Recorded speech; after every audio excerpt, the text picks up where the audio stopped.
Well, hi, this is Ira Gorlick, and this lecture is on what is the community's role in commerce. So the first thing I need to define is what is a community. So I define a community as any defined collection of people. So it could be a family, a neighborhood, a city, a country, a group of countries like the EU. It could be homeowners association or a condo association, a trade union, a sports league, etc. To me, the way to define a community is that it has a set of rules. Sometimes those rules are explicit, like a constitution, and sometimes they're implicit, like a culture. And a community can be either voluntary or non-voluntary. A child does not ask to belong to the community of the family, and at some point the child can leave the family. They can choose to stay or choose to go. So at some points communities are voluntary, and at some points that they're not voluntary. Historically, because of the limits of communication and transportation technology, communities were small and localized. So think about historically, communities were very small and very localized. But then because of the technological evolution, specifically I look at the printing press and the internal combustion engine, which either drove or allowed for more expansive communities. This prompted the rise of national and international communities in Europe in the 16th and 17th century, and the United States in the 18th century. Then in the 19th century, with the domestication of the electron, even more encompassing communities such as the European Union and international banking was created. People have always been members of many communities at the same time. You could be members of a church, a family, a state, work, friends, ethnic, sports, etc. So it's common for you to be members of multiple communities at the same time. And today, because of transportation and communication technology, the diversity of these communities is even orders of magnitude greater than ever before. So before, your church might have been a very small, homogeneous community. Now, because of transportation and communication, your church might be very diverse. Now, I want to distinguish community from government. Oftentimes, they're confused. For me, the government is the process by which a community operationalizes its rules.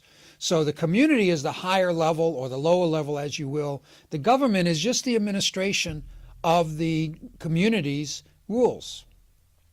An interesting thing about the government is, like communities, at some point they're voluntary and at some point they're not voluntary. If I don't like the government, I can move.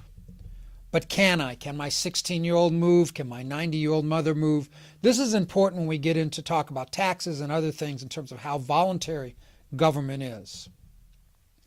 I just want to make you sure you understand that throughout the course, I will most often use the term community in place of the term government. So you'll often hear about people who talk about limited government. To me, what they're asking for is limited community involvement, not limited government, but limited community involvement. So instead of saying limited government, I'll say limited community involvement. Now I asked the question, what is the community's role in commerce? So we need to define what that means, role in. So a community can have a direct role in terms of hours of operations or zoning.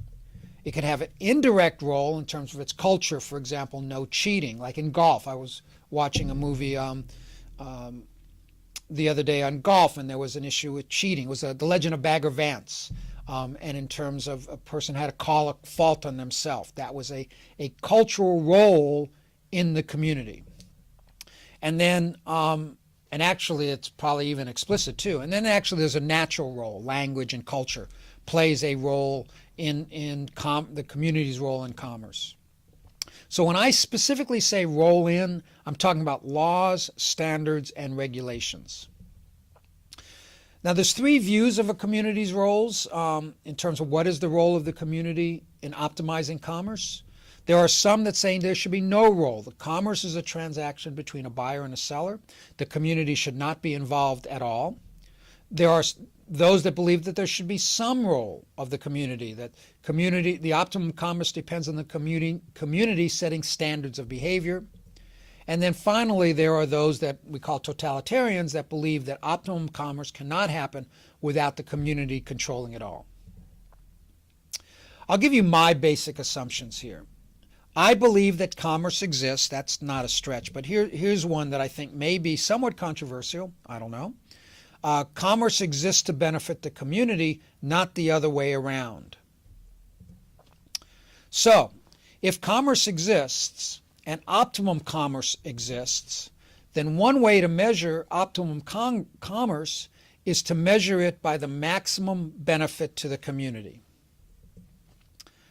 Now, it's really critical to note that benefit to the community is subjective, dynamic, and relative to the specific context. So remember I talked about how the setting of value is relative to the specific context? Well, here I'm saying the same thing, that how you measure the benefit to the community is relative to the specific context.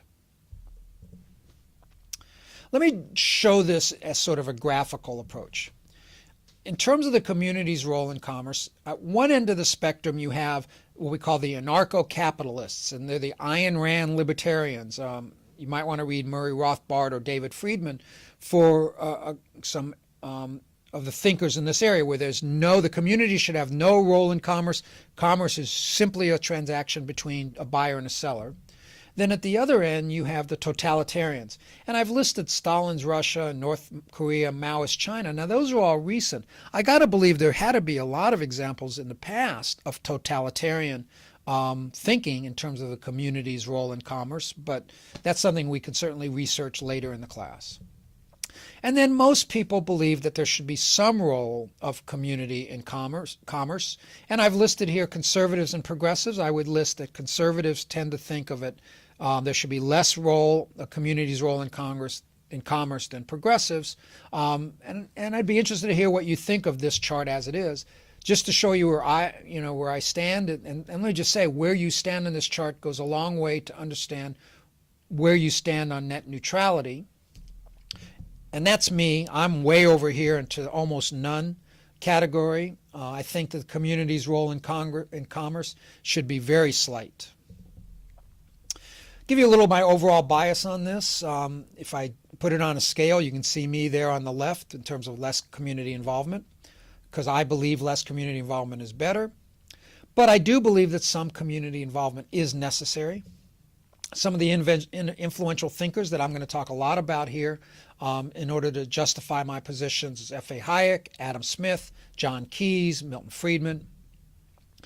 I think, and this is based a lot of the work on F.A. Hayek, individuals know more about what is optimum for them than the community. However, individuals do need a community, particularly in the 21st century, to optimize their lives. I don't grow my own food. I don't make my own computers. I rely on a lot of other people. To paraphrase Barack Obama, I didn't build it. I rely on a lot of other people to help me achieve what I need to achieve to optimize my life. So the next lecture, I'm going to talk about rational actors, and that's going to be critical for understanding of how free market works.